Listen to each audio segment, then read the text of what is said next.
August 11, 1919, Shadowbrook Estate, Lenox, Massachusetts. In a bedroom overlooking the Berkshire Mountains, a man who once held more wealth than entire nations lay dying.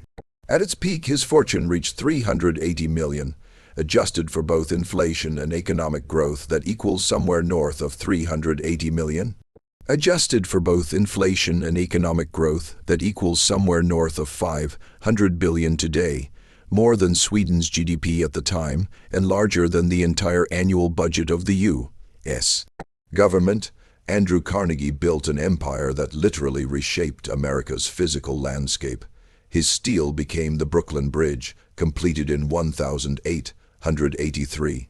It formed the elevated railways that transformed Manhattan, the framework of the first true skyscrapers in Chicago, and the railroads that finally joined the Pacific coast to the Atlantic. When people speak of the backbone of the Industrial Revolution, that's no metaphor, that's Carnegie steel, forged in mills running 24 hours a day, 7 days a week, 365 days a year for decades. But in his final hour as his 83-year-old body finally gave out after months of battling bronchial pneumonia, he didn't ask for his lawyers, his accountants, his business partners, his daughter, or his closest advisors. He asked for his nurse, a 44-year-old woman named Margaret Bauer, who had cared for him over the last 2 years of his life and had absolutely no financial interest in preserving his legacy or reputation. And what he whispered to her in those final moments, recorded in her private journal and deliberately hidden from public view for 47 years after his death, would contradict everything the history books tell you about the greatest philanthropist America ever knew. If this is your first time here, hit subscribe.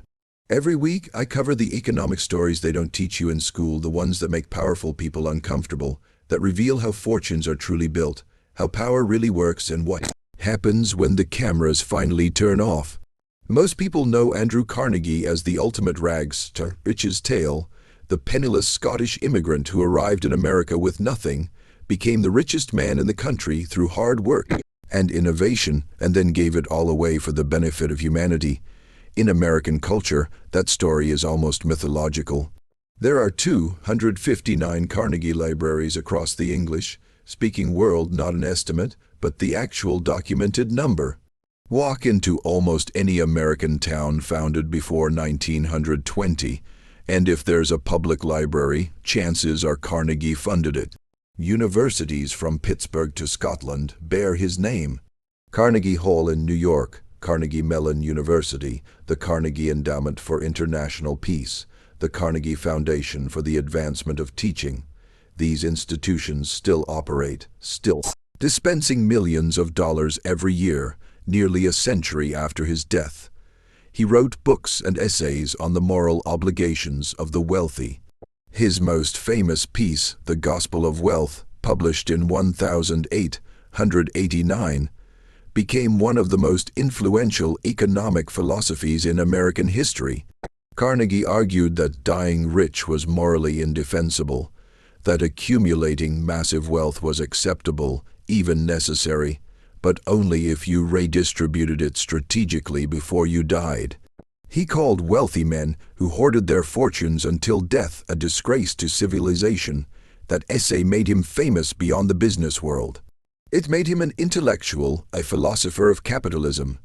He became the model, the template, the blueprint that every modern billionaire points to when justifying their own accumulation.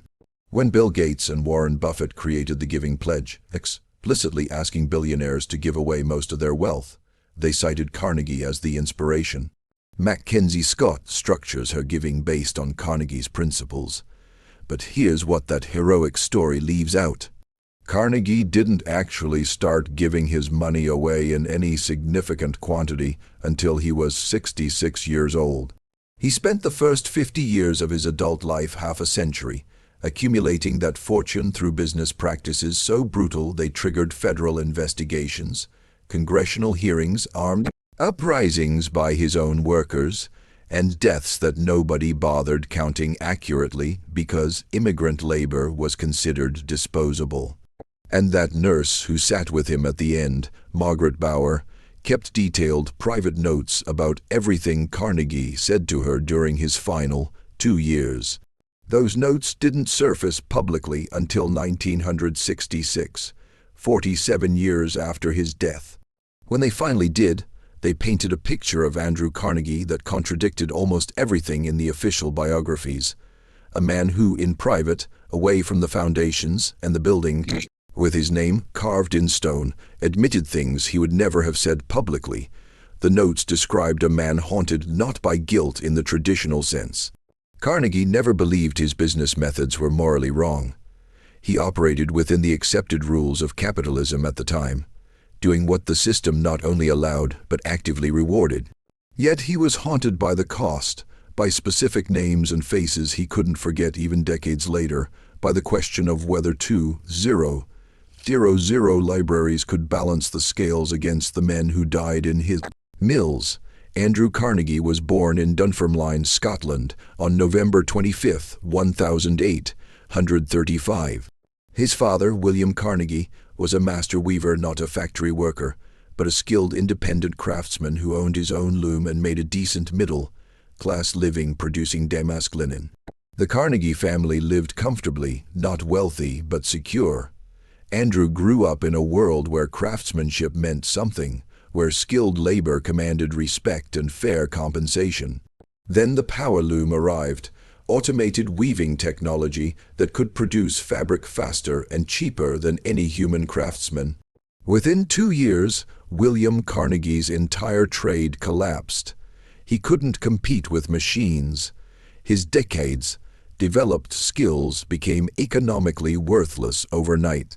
The family went from comfortable middle class to desperately poor so fast it left psychological scars on young Andrew that would shape every decision he made for the rest of his life. At age 11, Andrew watched his father beg for work that no longer existed. He watched his mother, Margaret, take in laundry and mending to keep the family from starving. He watched skilled craftsmen reduced to begging, and he internalized a lesson that would define his business philosophy: not about the injustice of technological disruption, but about power. The people who controlled the machines won. The people who depended on their labor lost. In those formative years, Andrew Carnegie decided he would never, under any circumstances, be on the losing side of that equation again, no matter what it took. In 1848, when Andrew was 12, the family gave up and immigrated to Pittsburgh, Pennsylvania. They borrowed money for the passage and arrived with essentially nothing. William Carnegie found occasional work in a cotton mill, but never regained his dignity or earning power. It was clear from the beginning that Andrew would need to support the family. His first job was as a bobbin boy in a cotton mill, working 12-hour days for $1.20 per week, 12-hour days at age 12. Then he became a telegraph messenger boy, then a telegraph operator, requiring him to learn Morse code and develop quick processing skills. Then, through a combination of competence and strategic relationship building, he became personal assistant to Thomas Scott, a superintendent at the Pennsylvania Railroad. This is where Carnegie's real education began.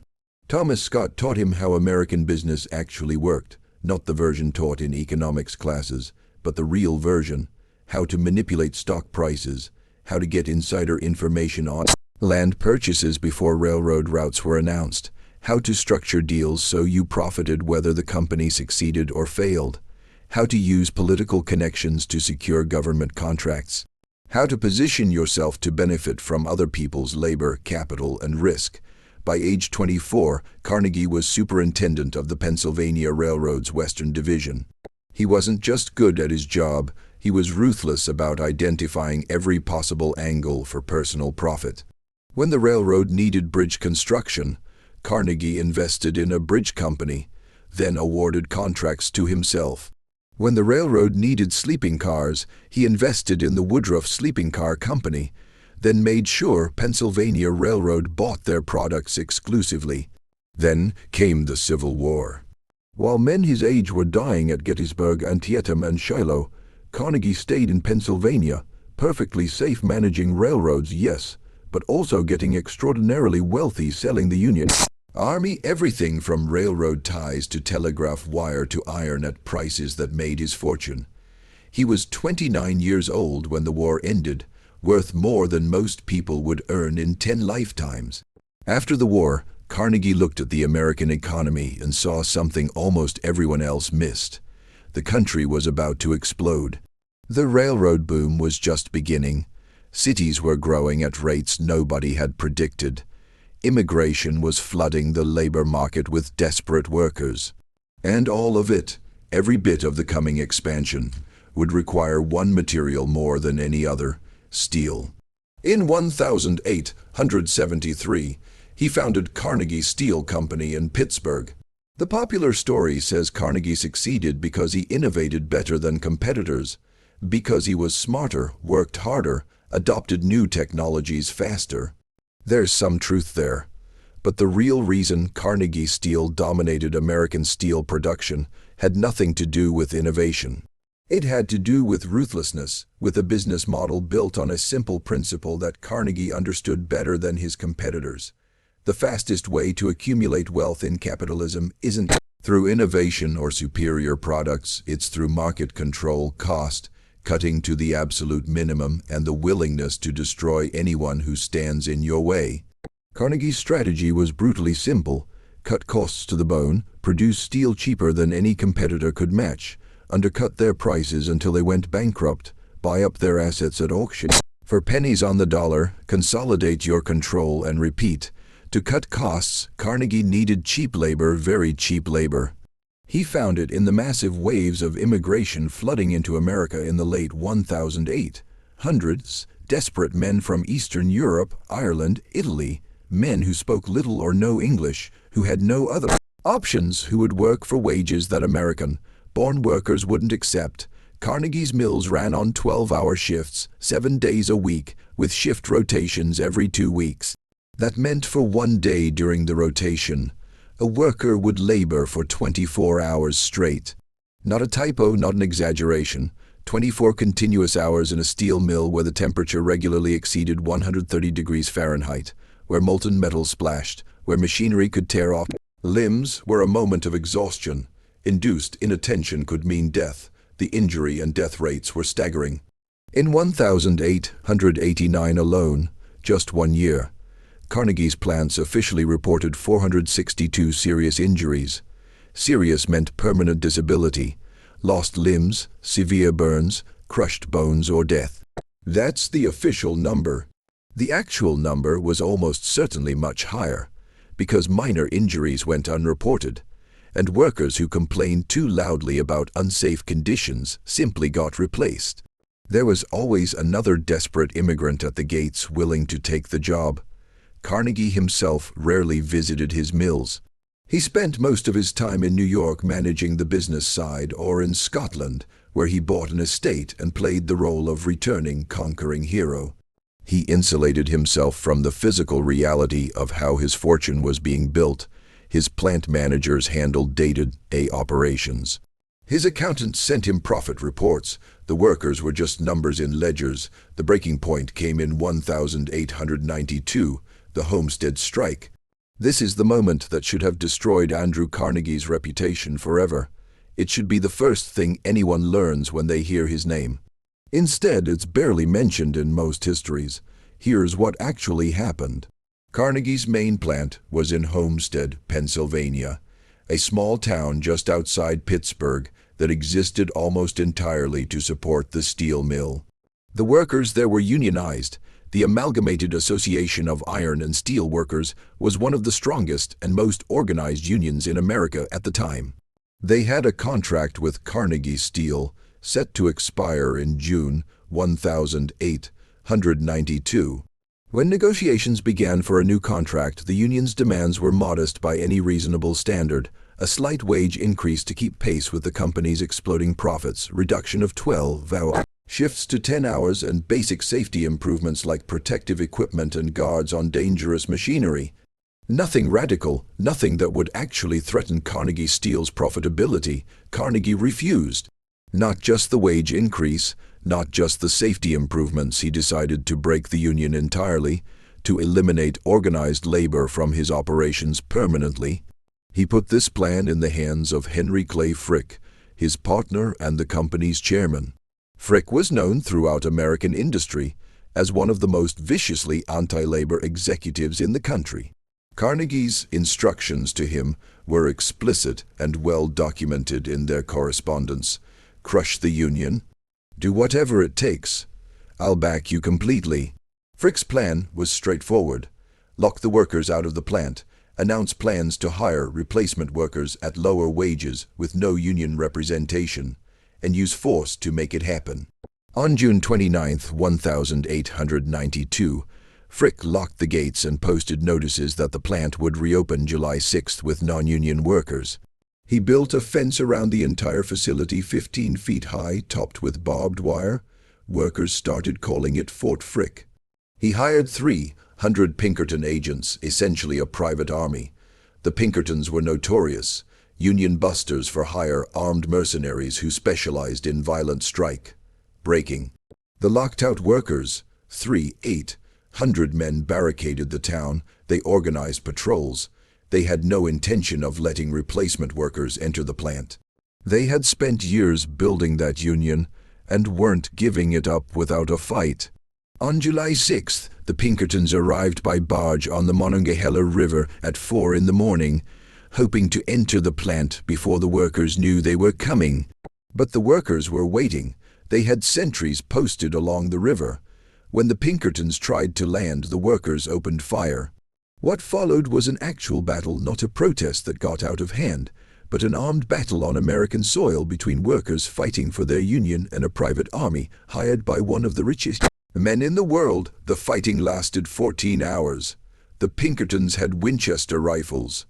The workers had hunting rifles, pistols, whatever weapons they could find.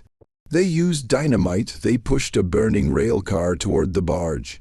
When it finally ended, 7 workers were dead, 3 Pinkertons were dead, and dozens more on both sides were wounded, some severely. The Pinkertons surrendered, and the workers allowed them to leave town after forcing them to run a gauntlet where they were beaten and humiliated. The workers thought they had won. They controlled Homestead. They had driven off the Pinkertons. The union was intact. But they misunderstood the game Carnegie and Frick were playing. 4 days later, the governor of Pennsylvania sent 8,000 state militia troops to Homestead, not to investigate the company's role in hiring a private army, not to mediate between labor and management, but to break the strike by force. The troops occupied Homestead. They allowed replacement workers to enter the plant under armed guard. They arrested strike leaders and charged them with murder for the deaths of the Pinkertons. The strike collapsed within months. The union was destroyed. Carnegie Steel resumed operations with non-union workers at wages 20% lower than before.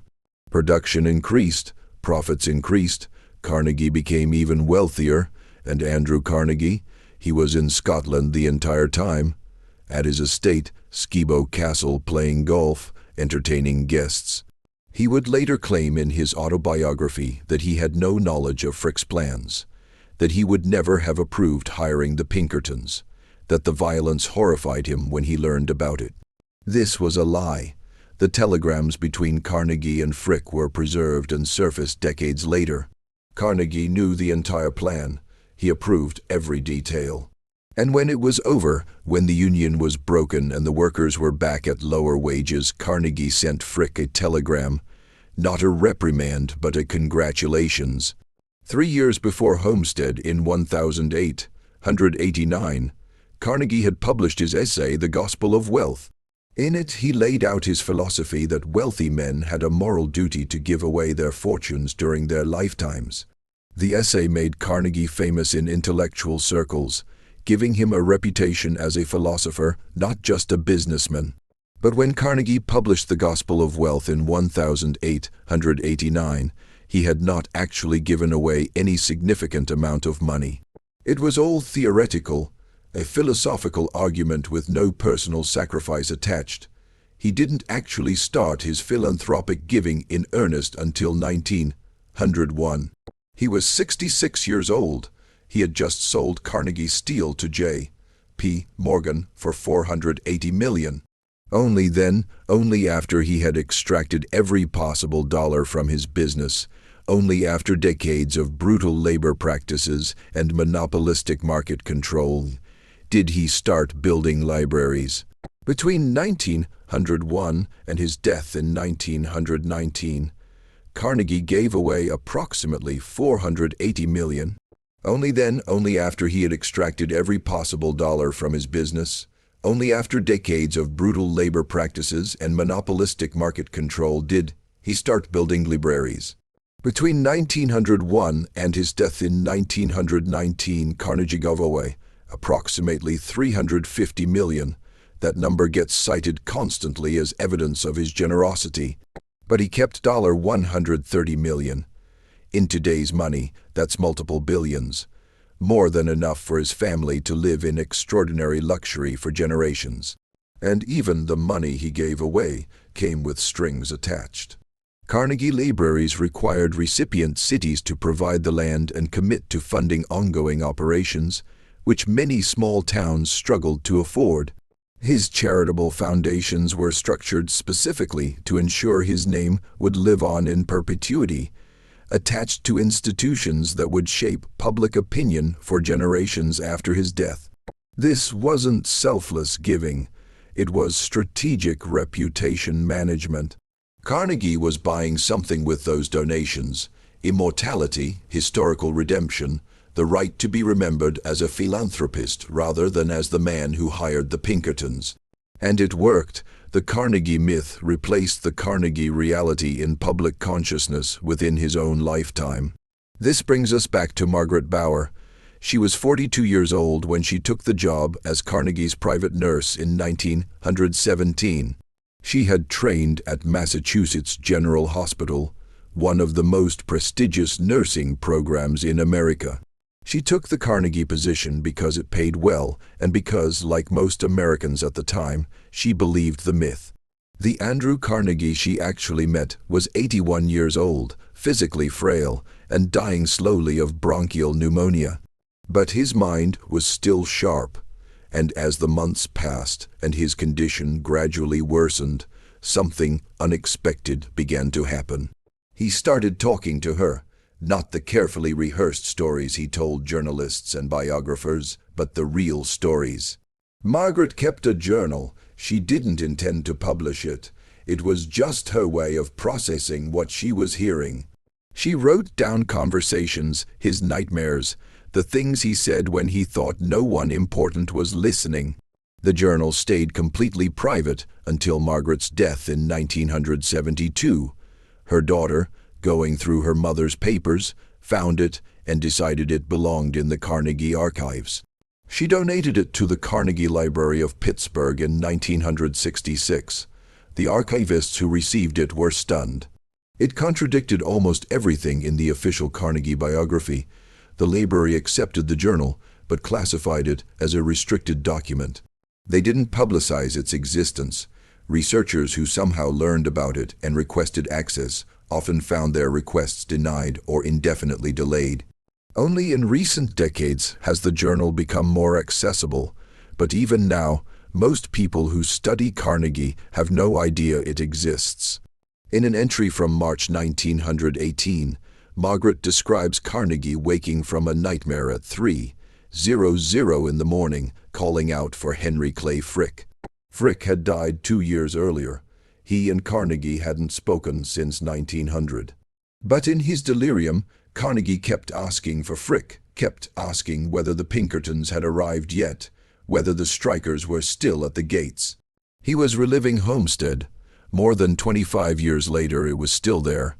In another entry from June 1918, Carnegie told Margaret about a letter he received in 1893, the year after Homestead. It was from the widow of one of the workers killed in the battle. Her husband's name was John Morris, 34 years old, father of 4 children. The widow, Hannah Morris, wrote asking whether Carnegie would help pay for the funeral, whether he would provide any assistance for her and the children. Carnegie told Margaret he threw the letter away without responding, But 35 years later, lying in his bed dying, he told Margaret he remembered the letter word for word. He remembered the woman's name. He remembered the ages of the children, and he said it bothered him that he never responded. In multiple entries throughout 1918 and 1919, Margaret describes Carnegie becoming increasingly obsessed with a single question. He asked her repeatedly whether she thought his libraries made up for the workers who died building his fortune. He didn't want a comforting answer, he wanted her honest opinion. Margaret, to her credit, refused to give him easy answers. She told him it wasn't her place to judge. But when he pressed, she told him that if he was asking the question, if he needed to ask whether the good balanced the bad, he probably already knew the answer. The final entry in Margaret Bauer's journal is dated August 11, 1919, the day Carnegie died. She describes his condition deteriorating throughout the morning, his breathing becoming more labored, his periods of consciousness becoming shorter and more confused. His wife Louise and his daughter Margaret were in the room for most of the morning, but around 2:00 in the afternoon, they stepped out briefly to speak with the doctor in the hallway. That's when Carnegie opened his eyes. He looked directly at Margaret Bauer. He gestured for her to come closer. She leaned in next to his bed. His voice was barely a whisper. She had to put her ear close to his mouth to hear him. According to her journal, transcribed exactly as she wrote it that evening, he said 4 sentences. I didn't give it all away. I kept enough to make sure they would remember me. I thought that mattered. It doesn't. Margaret wrote that she didn't respond. She didn't know what to say. She just held his hand. He closed his eyes. Within 20 minutes, he was dead. Those 4 sentences were never included in any official account of Carnegie's death. But the nurse who was actually there, who had no reason to lie and no incentive to damage Carnegie's reputation, recorded something very different. A moment of clarity, a confession, an admission that the whole carefully constructed narrative was ultimately about ego, about immortality, about making sure his name lived on. And in his final conscious moment, he admitted it didn't work. This raises a question that makes a lot of people uncomfortable. Can you do enough good to erase how you made your money in the first place? And if you give money away specifically to be remembered as a hero, is that actually philanthropy? Or is it just the most expensive public relations campaign in history? The modern answer, the one that lets billionaires sleep at night, is that yes, you can redeem problematic wealth accumulation through strategic giving. That Carnegie proved it's possible, that the libraries matter more than the labor practices. But that answer requires ignoring what Carnegie himself said at the end. It requires pretending his final words don't exist. The economic implications go deeper than just Carnegie's personal redemption. His model, accumulate ruthlessly, then give strategically, has become the blueprint for modern billionaire philanthropy. Bill Gates made his fortune through monopolistic business practices at Microsoft that triggered federal antitrust lawsuits, but he's remembered as a philanthropist because of the Gates Foundation. Jeff Bezos built Amazon on the backs of warehouse workers with injury rates that rival industrial-era factories. Mark Zuckerberg presided over a company that literally helped undermine democracy in multiple countries. The pattern is the same. Accumulate wealth through any means necessary, then give some of it away with your name attached, and wait for the gratitude to replace the criticism. Carnegie invented this. He proved it works.